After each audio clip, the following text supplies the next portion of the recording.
We got some breaking news today that has to do with a huge acquisition.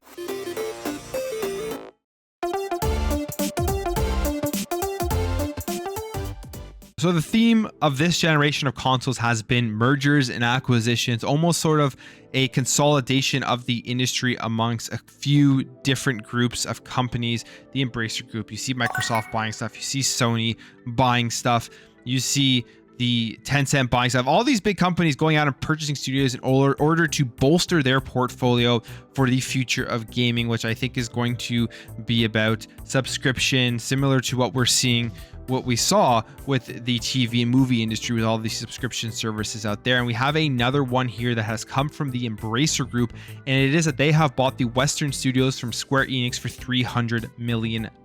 Now, you take a look at this deal, you see the price, you see the IPs and the studios that they acquired, and you think, wow, that's an incredible deal for the Embracer Group, as they have been able to acquire Crystal Dynamics, Eidos Montreal, and Square Enix Montreal for that smaller price tag of $300 million when you're comparing it to previous acquisitions that we have seen over the last couple of years. And you even compare it to the acquisition that they had just recently in February 2021 of Gearbox of $1.3 billion. The IPs that they're going to be getting with this are some great ones, some very popular ones like Tomb Raider, Thief, Deus Ex, Legacy of Kain.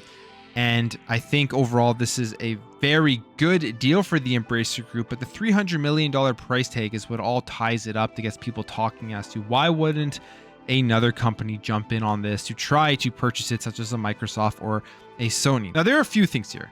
A lot of people are, again, focusing on the price tag because it's a low price tag, like I said, compared to other acquisitions that we've seen throughout the industry.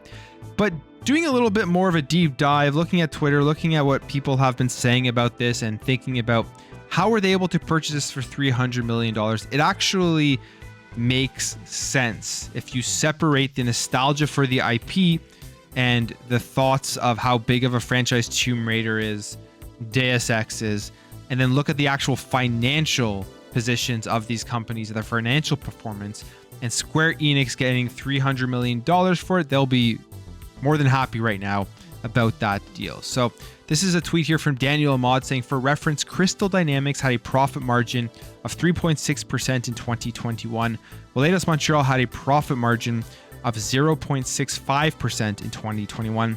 Square Enix as a whole had an operating income margin of 14.2% last year. So that alone shows you that the profit margin within these studios, very small, not enough return on their investment for Square Enix to want to hold on to them. And it was almost like the writing was on the wall that Square Enix was shopping around these studios, as every time a game was coming out from these Western studios, Square Enix would talk about how they were disappointed in the performance. You think of games like The Avengers, which seemingly lost millions and millions of dollars and didn't even come close to anywhere from what they were trying to do, thinking that game was probably going to make them a ton of money with the IP as strong as an Avengers game.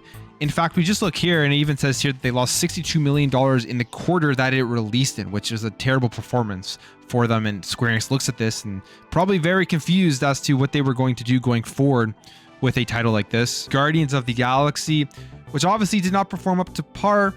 The game's price got literally slashed in half a month after it was released, and then it also just went on to Xbox Game Pass shortly after it was released.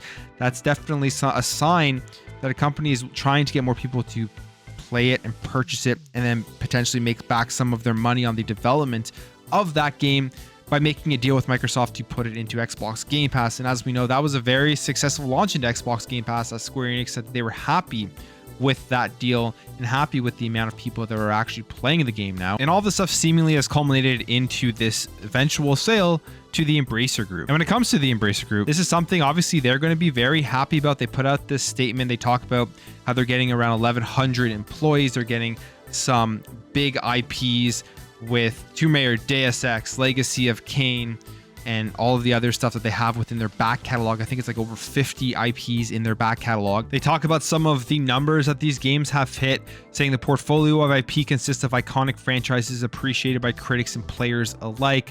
For example, with Tomb Raider and Deus Ex. They have sold 88 million and 12 million units of those games respectively. And in terms of what the Embracer Group is going for, they put out this statement saying, "We are thrilled to welcome these studios into the Embracer Group. We recognize the fantastic IP, world-class creative talent, and track record of excellence that have been demonstrated time and time again over the past decades. It has been a great pleasure meeting the leadership teams and discussing future plans for how they can realize their ambitions and become a great part of Embracer." So they're really just trying to bolster that IP. It seems like the Embracer Group is almost going in a different direction than some of the other big companies out there who are really trying to focus on games as a service style of game. I mean, I guess we'll wait and see in the future if they kind of transition to buying more games as a service studios, but it really seems like they're focused on just trying to consolidate as many big IPs as possible and then try to put out single player games or games that don't rely on a subscription or games as a service model, and then try to make as much money off of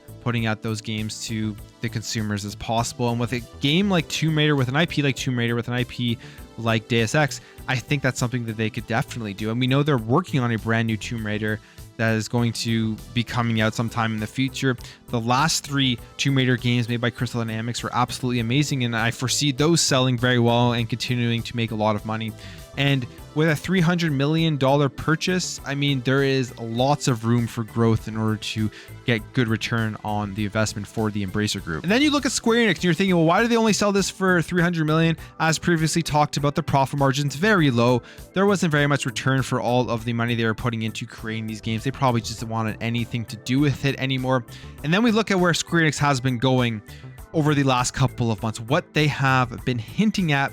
And a large part of this, I think, has to do with the fact that they are looking to put more investments into blockchain, AI, and the cloud. In fact, their official statement talks about this, saying, "The transaction will assist the company in adapting to the changes underway in the global business environment by establishing a more efficient allocation of resources, which will enhance corporate value by accelerating growth in the company's core businesses in the digital entertainment domain.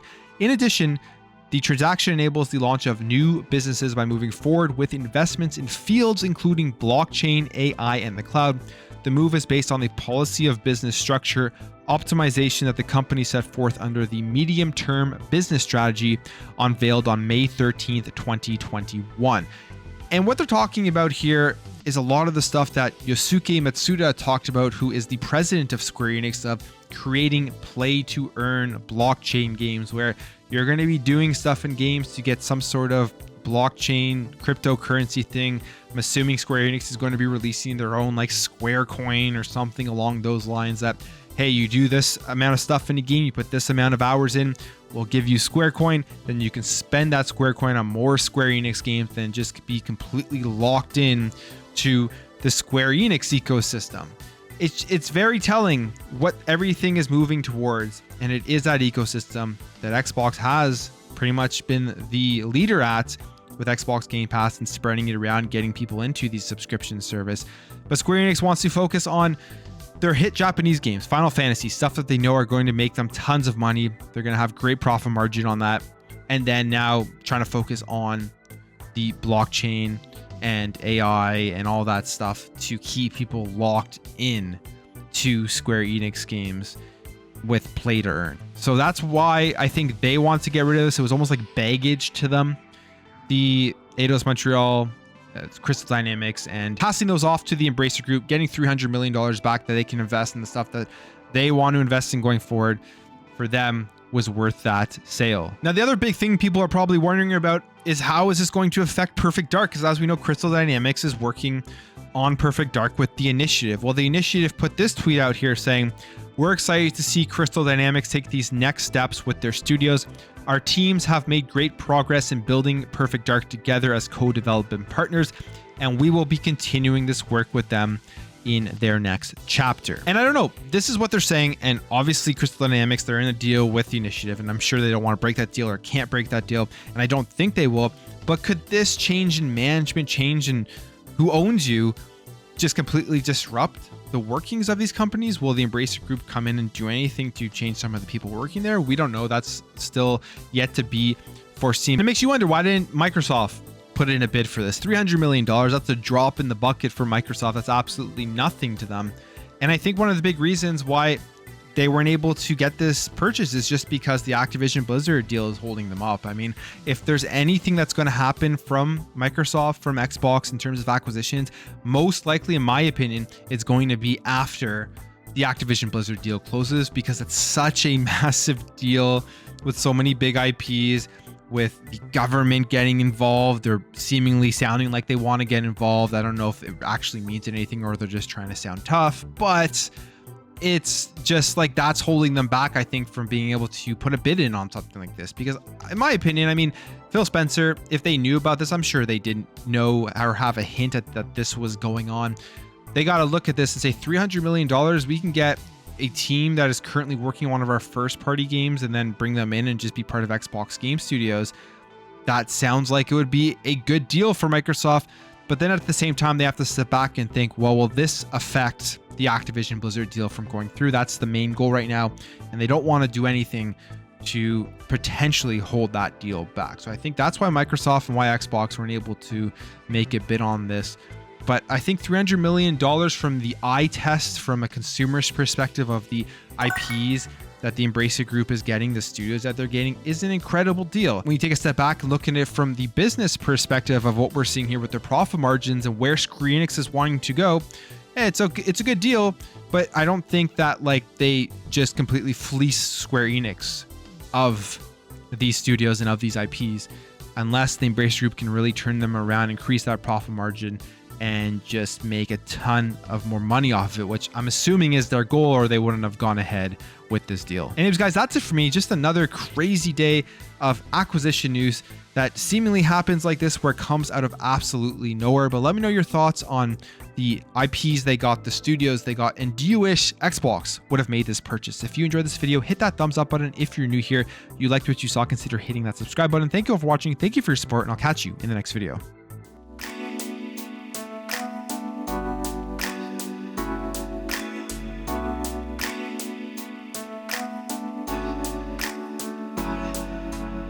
We'll be right back.